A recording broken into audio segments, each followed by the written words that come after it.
I think the problem there is in the question of assuming that there's really only two possibilities of what to do with this urge. We can either, people think, well, I can either indulge in it and make myself happy, or I can repress it and make God happy.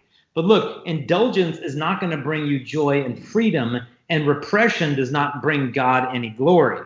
There's another option, which is the healthy integration of our sexual desires, meaning I'm not trying to shove this into the subconscious of, oh, I'm bad and I'm dirty and I'm shameful and women's bodies are evil.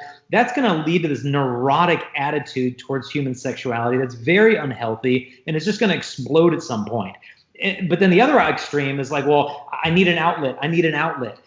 Your wife, if you get married, is then going to become your outlet. Believe me, a woman's heart knows the difference between being used as an object for your selfish gratification and a man who looks at a woman as his respected and beloved companion. I mean, intimacy can be broken down by into me see. You're in love with this human person, not simply for their sexual value, but for their personal value. And I know it's a bit blunt, but I tell guys, like, look, if you don't overcome this vice before marriage, you will never make love to your wife. You'll simply use your wife's body to masturbate.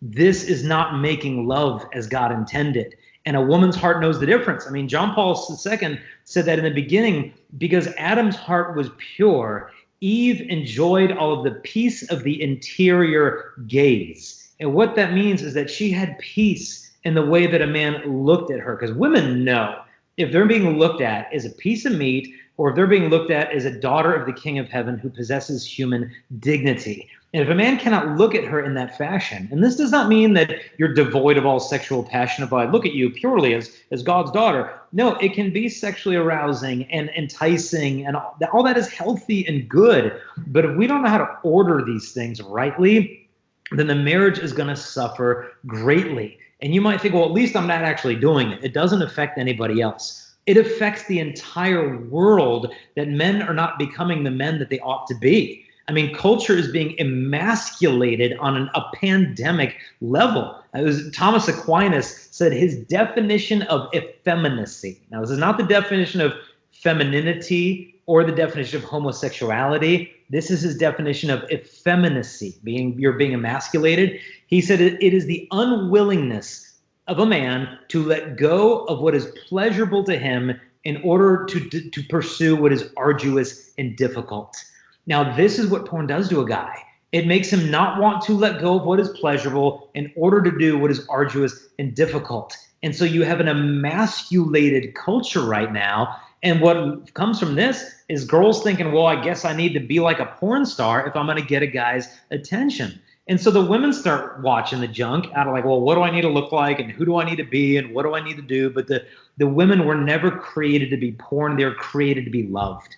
And if we don't learn these things before marriage, believe me, marriage isn't going to take them away. Marriage is not a car wash. It's not something you get that ring and then you get all the graces to be this noble spouse. We have to, like you did, fight manfully in preparation for your marriage, instead of just thinking, oh, well, once I get married, she'll take care of that stuff. I mean, one last story. I was speaking at an all-girls high school in America, and the teacher brought for her girls a group of college Catholic guys who were home for spring break so they could share with the girls how they stayed strong in their faith in college. And during the conversation, it came up in front of 30 girls that one of the guys admitted he does look at porn. And the teacher said, well, don't you think that that could present a problem within your marriage? And he said, a problem? Why would that be a problem? Isn't that what a wife is for? It's like, ooh, no, not really. Like marriage is not the fulfillment of porn. Porn is the distortion of human love. And even within marriage, abstinence is going to be required, sometimes to a heroic degree. And if a man does not know how to have self-mastery before marriage, his wife will have much to suffer within marriage.